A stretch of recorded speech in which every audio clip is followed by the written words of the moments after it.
Hi, this is Terry Quick with the Wassa Wassa Show. I'm here with Kyle Rodriquez, aka El Cocho.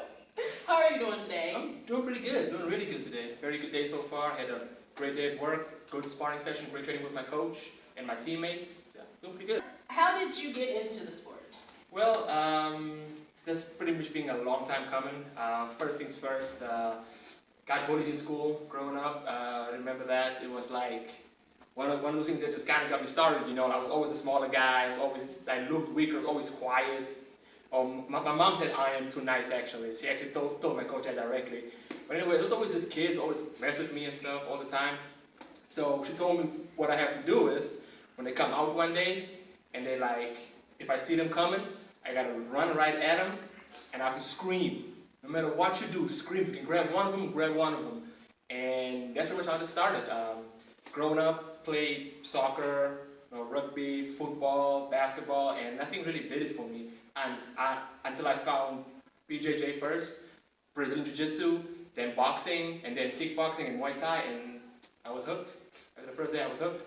Okay, and what is your favorite strike or submission in the ring? I don't really have a favorite strike or submission. The jab is the most important one, so I do try to use that quite often. When it comes to submission, it's a chess game, so you never know what's going to be there until it's there. So yeah. And so what is your biggest inspiration? My biggest inspiration would be my mom. My mom has always been a fighter. My mom has been through the toughest times, and if I'm having a down day, or if I just don't want to train or something like that, all I do is I think of my mom and what would my mom do, and she wouldn't give up. So that's my biggest inspiration. My mom. And which team are you training in preparation for the next match? Well, the team, we are Team Extreme, Extreme Martial Arts. That's our team name, but I am also training with Team Jedi Mind Trick, Brian Miller, BJJ. I'm also strength conditioning. I'm doing with Black Dog Athletics with Johnny Ringo, probably one of Greensboro's best strength and conditioning coaches. It's amazing. I have a really good team behind us, and I feel good about this. All right. So, do you like to stand with your opponent or take him to the ground? With me, there is no telling. I'm a very, I guess, unorthodox. I've heard that word before, and I don't know what unorthodox is. But like I said, it's a chess game. It is. I'm not gonna say, hey, I'm gonna stand up, or hey, I'm gonna take him to the ground. I am gonna do whatever I need to do to become a winner. That's pretty much all that matters. Okay. And what does it mean for you to be a fighter? What does it mean for me? Fighting saved my life, honestly. Most people say that fighting saved their life, but most people don't have a reason why they saved their life. Like if I wasn't a fighter, what else would I be doing? I'd probably be locked up, I'd be dead, stuff like that. For me, I don't really have anything else in this world to live for or to do, and I'm not really good at much stuff, but I guess I'm okay at this. So what it means to me is I work so I can fight, and I fight so I can work. That's pretty much what I got. Alright, so you say you don't have anything to fight for. Are you single? Do you have any kids or anything? I have a four-legged kid. His name is Austin. He's an all-white Akita Husky. He pretty much has me wrapped around his finger. That's the only son I have, I guess. He's my dog. No, I am single. It's pretty much these days, most people don't know what it's like to date a fighter. We eat different, we train different, we're always training. When it comes to prepping for a fight, there's nothing scarier for me personally as walking into that cage, making yourself vulnerable. So I just don't want to put anybody in that situation. So I live the life of the wolf pretty much, Wise guy once told me, his name is Brian Miller, he said the path to greatness is a lonely one. So I'm pretty much walking the lonely road right now. Alright. So okay, you heard that, right? Single. Alright, so I hear that you have an up-and-coming fight. Who is your next opponent? I am fighting a gentleman named Pierre Ba. He is fighting out of Virginia. He is a jiu-jitsu blue belt. He's a wrestler. He fights the 135, 145 pound division. He's hungry. He's pretty strong. He's quick. He's fast. Should be a good challenge for us.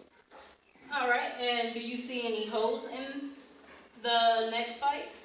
My opponent's holds, to be honest with you, I do not. It's gonna be, like I said, it's gonna be a challenging fight. He's a pressure fighter. I do know he's gonna come, and he's gonna want to win. So, at the end of the day, it's gonna be who wants it more.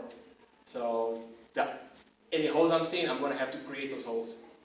All right, it sounds like it's gonna be a great fight. Should be. It's gonna be September 16th in Danville, Virginia, for Cage Rage and Robert Ashbury. Look him up on Facebook. He is is a very good promoter in this area. He takes good care of his fighters. He puts on really good shows. All right. So, and who was your trainer? Who's your coach? I train with the great Jay Bell. He is a legend in this area in Greensboro, doing karate and kickboxing. He's fought all over the world, Italy, Rome, Rome, same place. He fought all over. He fought the greatest, and he never backed down from any fights. He's well known in Greensboro, very nice guy. Pretty awkward if you first get to meet him, but when you start talking to him, he knows his stuff. All right. And coming off of that, what separates you from other fighters? That's a, I guess, real personal question. You gotta look into yourself. The only thing that I know that I do once I enter that cage, I'm prepared to live my life in that cage. I'm prepared. I've made peace with God. If I step in, I'm prepared not to step back out. So once I get in there, goes down. Whatever goes down, goes down. So if you could have one dream fight in the whole entire world, who would it be? Who would it be if I could fight dream fight? That's a great question.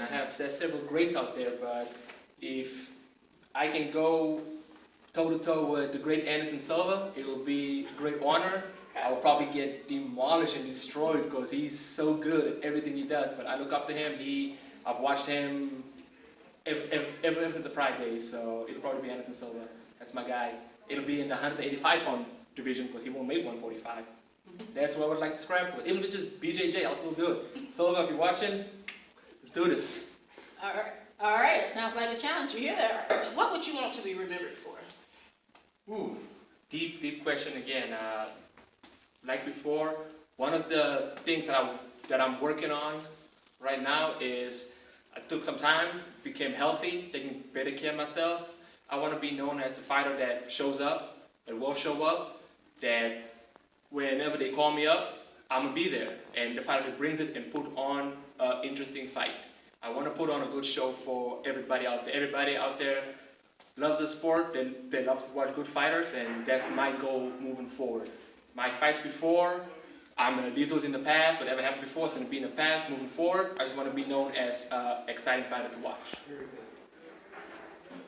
All right, that was absolutely beautiful. All right, when you heard it here, this is Terry from the Wassa Wassa Show.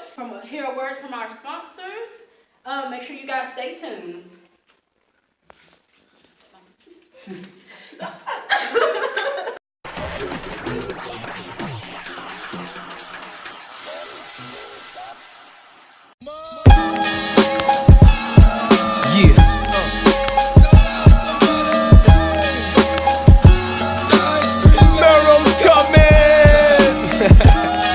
Oh man, yeah.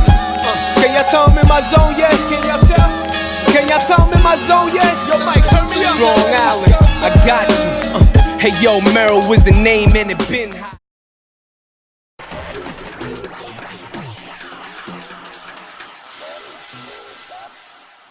Hi, this is Terry with the Wassa Wassa Show, and I'm here interviewing Coach Jay Bell. How are you doing today? I'm doing very well today. Thank you.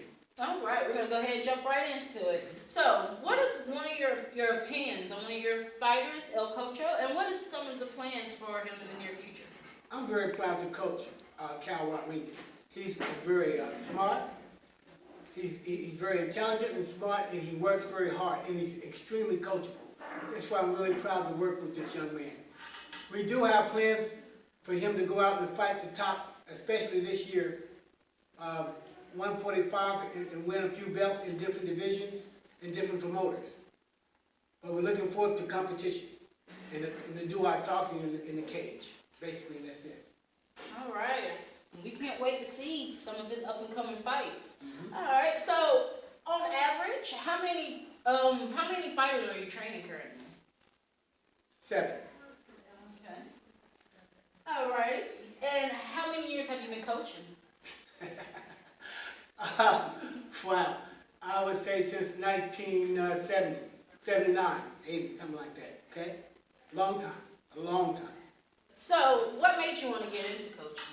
Well, Lawrence McSwain was my coach, as well as Al Lowe. These gentlemen took me at a time in my life, helped me to progress in the sport that I wanted to work at, and that was kickboxing and karate. These two gentlemen, Lawrence McSwain and Al Lowe, great men. Al Lowe has passed now, Lawrence McSwain is still alive. And so they inspired me to want to coach and to help somebody and to give back anything that they have given me. That's all. That's why I'm into it. All right. And what first made you want to get into kickboxing and fighting and everything like that? Being a kid that needed discipline and structure made me get into karate, and that was with Lawrence McSwain. Okay. And so, if there's anything or anyone you could coach, dead or alive, who would it be? Anybody I could coach, anybody. The best one to coach is the one that needs the most. I would rather train someone with one leg and no limbs because they will try hard. It's not about who I train, it's about how hard they train. And it's not where you train, but it's how you train. You have to love what you're doing. And it's not about who, it's about if they want it. It's for anyone, and not just for the gifted. And don't quit, especially when you're down. That's the worst time to quit, when things are on you. And that's the best time to go forward, when you're down. Not when everything is going good, but when everything is going bad, that's when you don't quit. What is your history with you and Kyle? How did you guys meet? We used to work together. We worked at a bar restaurant. I was a doorman, and he was one of the managers there. And he used to work there, and we just got along. I invited him to come and work out with me. He talked a little bit, and sooner or later we got together. And more than later, it was about a year after we worked together. We got together, and it's been very positive, and I am so delighted that he came and worked out with me. So, you were a doorman and he was a manager? Yes. And how did you guys just... We just started talking. He said he heard a little bit about me and my team. And some of my team members knew Kyle. And I invited him to come and work out with us. And he finally got in touch with me, and the rest is history. He came to the gym and he became one of the team members. And I enjoy working with him. And I thank him very much for letting me coach him. All right. And you say there were 7, or would they still be the same team members that was then now? Or have you guys added any new? We have added some guys, and some guys have dropped out. So that's what's going on with the team. All right. And so how often do you guys change out members, or is they just... As often as anyone can stick with it.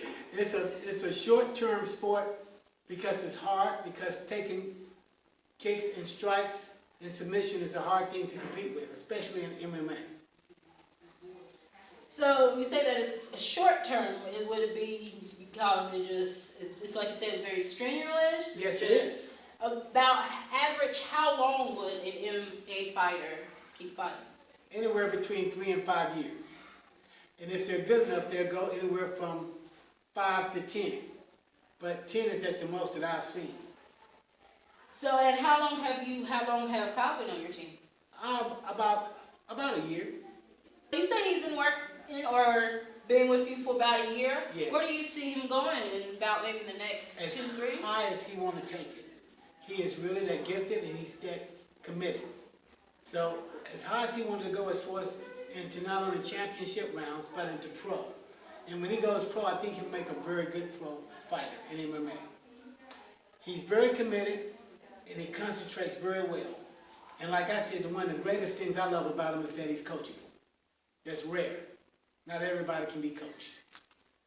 All right, coming off of that, have you ever had a fighter where it was just disagreeable, where you just... Oh my goodness. You don't have to say any names. Oh my goodness. Whoa. Yes. And that's about it. Alright, well, when you say yes, could you explain? Was it just they didn't have the right determination? They just couldn't do it? No. It's anyone can do it. Anyone can do it. And you just got to learn how to work and have persistence and consistency. Anyone can do anything they put their mind to. It might take some longer or shorter, but anyone can do it.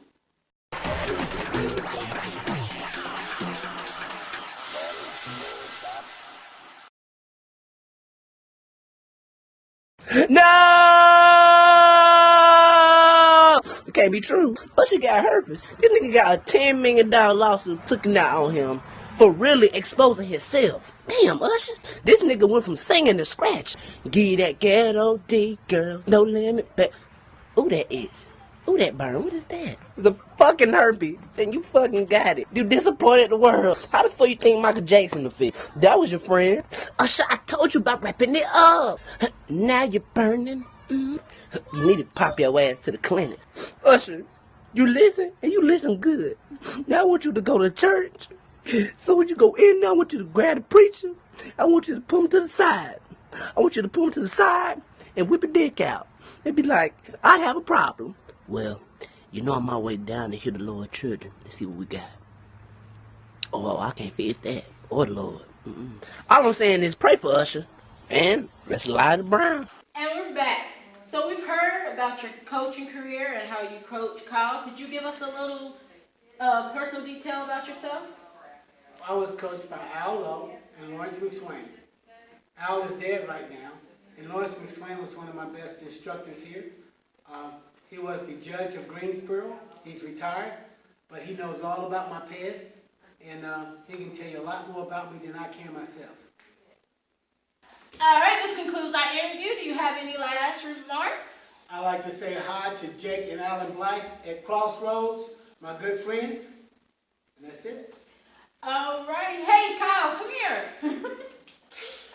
All right. We're just concluding our interview. Do you have any last remarks? No, just I'm looking forward to seeing everybody at Danville, Virginia, September 16th, Robert Ashbury's Cage Rage. Make it happen. I got my coach, I got my team. We're ready to go. All right, you heard it here first. This is Terry Quick with the Wassa Wassa Show. Back to you. Wassa Wassa!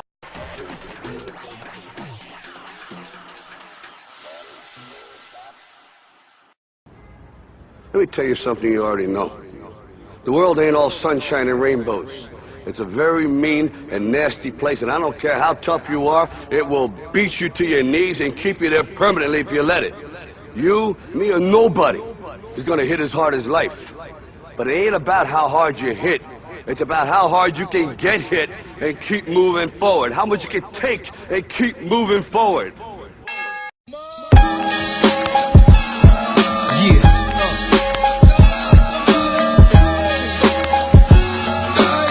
Nero's coming.